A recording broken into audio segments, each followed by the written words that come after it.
change our concept. The monster will be there with a white background and black, but I'll keep the concrete on both sides.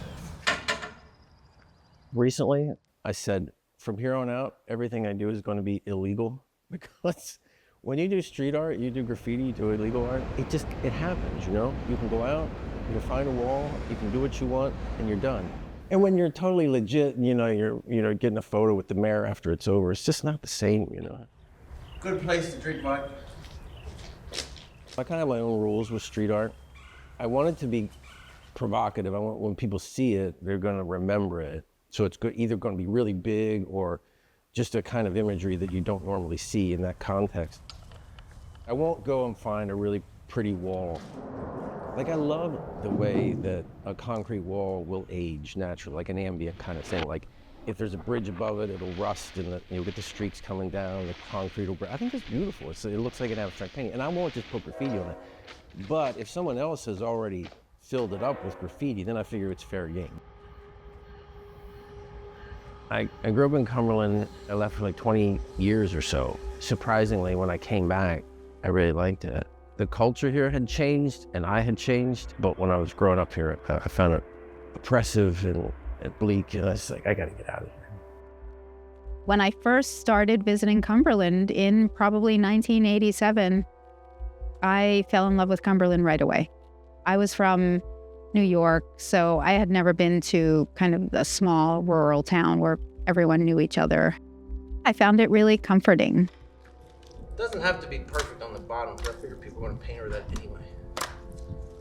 I thought I was going to be a writer.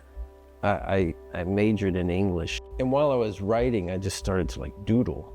And so the doodling just took off, and no one wanted to read my writing, but when I would show them my doodles, they loved it.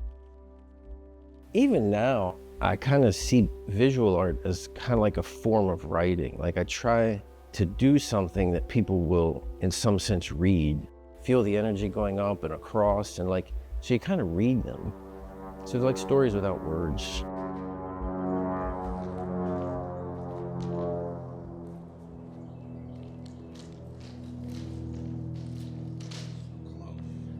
Like, early on, I was definitely trying to offend as many people as possible. So I would do really crazy, like pornographic, weird drawings just to kind of shock people. And they were pretty shocking. I look back at them now, it's like, oh my God, I can't believe I just did it. But so that was there. But at the same time, I thought I was really smart, and I thought I was going to do this intellectual stuff. When I do something, I try and like be profound and like act like I'm doing science or something. It's like, this child's play. Just have fun. Just do art that's fun. And it really sunk in. It's like, I kind of stopped being so pretentious or serious or angry. And I just started making art that was fun. And I was much more liberating. Then I could do it and not worry about it. I have to leave before I start obsessing. I think it's done. Think it looks okay? I was digging through old drawings and I found this one. It's absolutely ridiculous. It said, ass expansion surgery saves oven salesman from bankruptcy. I wrote that. I'm like, why? Why would I write that? And then put it on a picture. I did that like 20 years ago, and I came across it and I was like, this is insane. Why did I do this? Anyway, so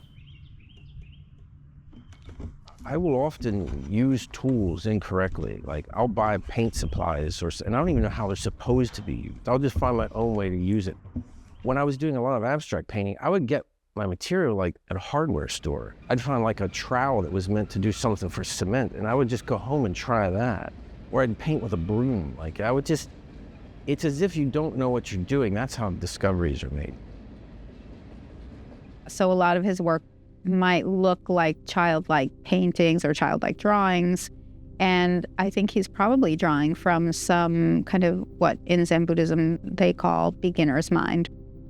So I started looking at this like kids art, outsider art, and it was raw. And that kind of raw quality really inspired me more than any kind of classical style. So graffiti, doodles and scratches and things like that, to me, there's some kind of energy to that. And I try to keep that in my art.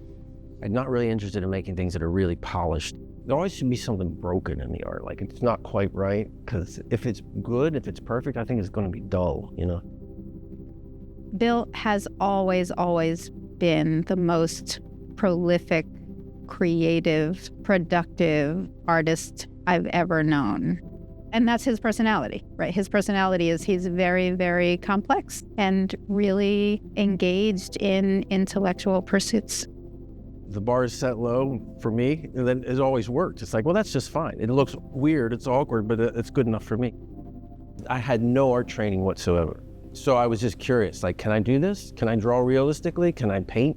Can I make a sculpture? Can I like do woodwork? Can I weld? And so I would try all these different things. That was part of the energy, was constantly exploring. So I'd do large things, I'd do small things. It was like, it was just a way to keep it interesting. The other thing too is I found that if you make funny art, a lot of people don't get it. They think art is always serious and would be really somber, and they would look at it. It's like, this is meant to elicit laughter. You can laugh at this. I won't be offended. Like, I hope you laugh at it. It's ridiculous. What I just did is absurd. The figures are like freaky, and it's like, it says stupid things. You can laugh at this, but they don't. They think it's, this is serious. This is art. It's like, no, you can have fun with it.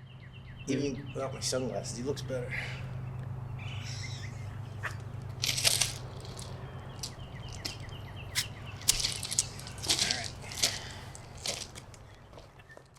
There's a kind of spontaneity and collaboration and community that's vanishing. It's really happening. Like, everybody's on their phone, everybody's social media. It's being channeled into these non-real events. The fun thing is to be out in a space with other people doing things, and the spontaneity of it, and you don't know what's going to happen. And I feel like so much of activity is controlled now. I'm constantly trying to free myself from this kind of control. Maybe I go too far in the other direction. I mean, I don't want to track anything, and I just want to see what happens. And to me, that's what's fun. If you're around other people, you want to collaborate on something, it just happens. You know, you make a line, and then someone else can come off of that. And it's not whether it succeeds or fails, it's just it happened. I don't even really necessarily think about whether it's good or bad. Like, it's done. We did this, and now we're going to do this.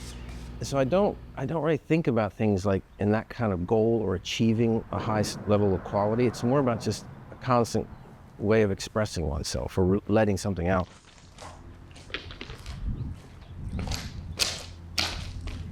Two more little things, and it's done.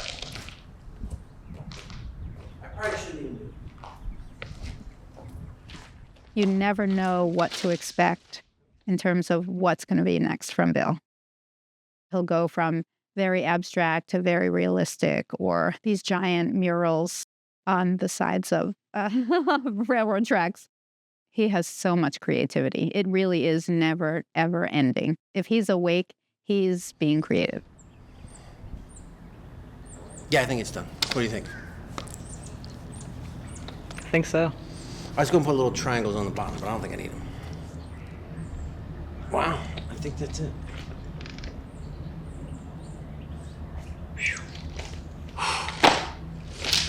I know Nancy, I get a picture of them done. Woo! That's the hard part. The rest of it's easy, right?